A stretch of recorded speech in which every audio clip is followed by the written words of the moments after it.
Before World War II, Douglas MacArthur knew little of defeat.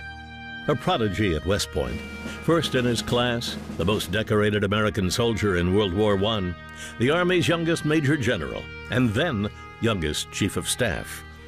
This was a man who not only made his way, but got his way. But his infallibility would be tested in the days and weeks following Japan's attack on Pearl Harbor.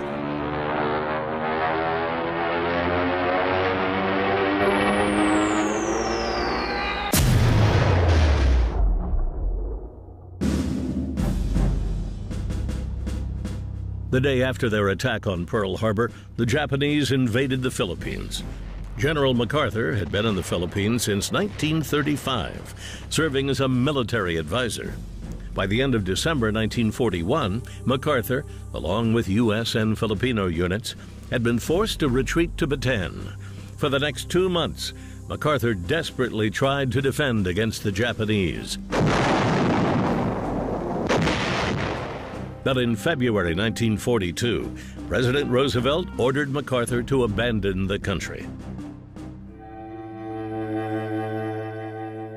The general escaped to Australia in March, and upon his arrival, made his intentions clear, famously stating, "I shall return." This was the kind of defeat MacArthur was unaccustomed to.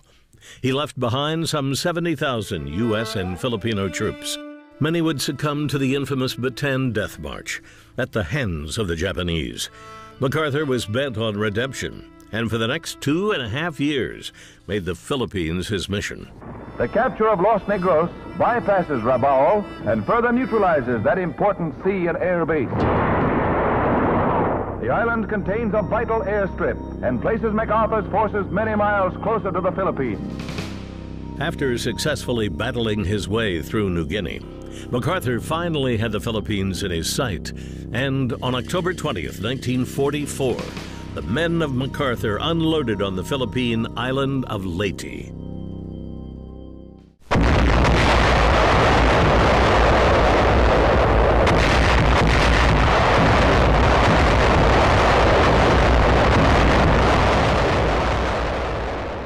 Hours later, General MacArthur did exactly what he said he was going to do 2.5 years earlier. But now, fulfilling his pledge to the Filipino people, General Douglas MacArthur has returned, accompanied by overpowering military strength and by every able-bodied man who, under orders, left the Philippines with him. "I shall return" had become "I have returned." But it was only the beginning of the liberation of the Philippines. In January 1945, MacArthur pushed into Luzon, the country's main island. On northern Luzon Island, American troops move up the enemy-infested Villa Verde Trail.